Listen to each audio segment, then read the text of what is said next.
Dapit kita sa atong Ginoong Kristo, nining duha ka maanindot kayo mga sugo. Ang paghigugma sa Dios o paghigugma sa imong isigkatawo. Ang paghigugma sa Dios o paghigugma sa atong isigkatawo, nagpasabot nga ang gugma wala gayud o'y pinalabing. Kay pinaagi sa paghigugma sa Dios, atong gihigugma usab ang atong isigkatawo. Pinaagi sa paghigugma sa atong isigkatawo, ato usab nga gipakita ang atong paghigugma sa atong Dios. Matag adlaw samtang nagpadayon kita sa atong panaw sa kinabuhi, dili unta nato hikalimtan ang pagpangutana sa atong kaugalingon. Nakahimo bakog kaayo alang sa akong mga kaigsuonan.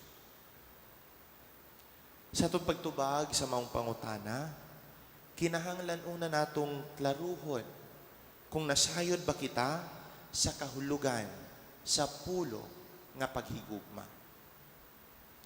Unsa man para kanato ang paghigugma. Kinsa man di ay ang atong higugmaon. Katulang bang makauyo nato? Katulang bang atong maangayan? Katulang bang makasinabot nato? Ang atong Dios nag-awhag ka nato sa paghigugma kaniya labaw sa tanan ug sa paghigugma sa atong mga kaigsuonan sa atong isigkatawo. Kani atong mga miyembro sa atong pamilya, sa atong komunidad, katong mga tawo nga nanginahanglan sa atong tabang ug labaw sa tanan, katong mga tawo nga atong gipasagdan ug mga tawo nga atong gitawag ug mga kaaway. Dinha kita gidapit sa atong Ginoo, sa atong Dios, diya sa paghigugma sa atong mga kaigsuonan. Paghigugma usab sa atong gitawag ug mga kaaway.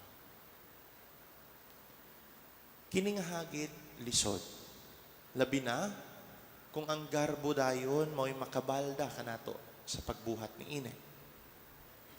Apan uban sa makanunayon nga pagpaningkamot diya sa atong tumong nga mahiusa uban kanila, mahimo gayud nato kini diya sa hinay-hinay. Lisod, pero kaya gayud natong himuon ug buhaton kana. Ang gugma sa Ginoo walay gipili ug walay pinalabi. Mao nga kita usab, dili kita mamili kung kinsa lang nga atong higugmaon o kung kinsa lang ang hatagan nato sa atong paghigugma. Apan gidapit kita nga higugmaon ang tanan ug makigiusa kita uban kanila. Pinaagi sa gugma nga gitudlo sa atong Ginoo sama gayud sa Dios alang sa katawhan. Mao gayud kini ang maayo nga sumbanan sa gugma. Ang gugma sa atong Ginoong Kristo nga namatay alang sa tanan. Ug niini gayud nga kamatuoran kita, giimbitahan sa Dios di sa paghigugma kaniya diha sa atong tibuok kasing-kasing, kalag ug hunahuna.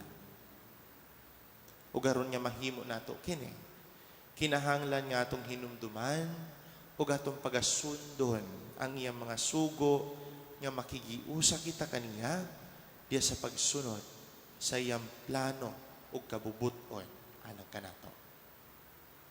Hinatag.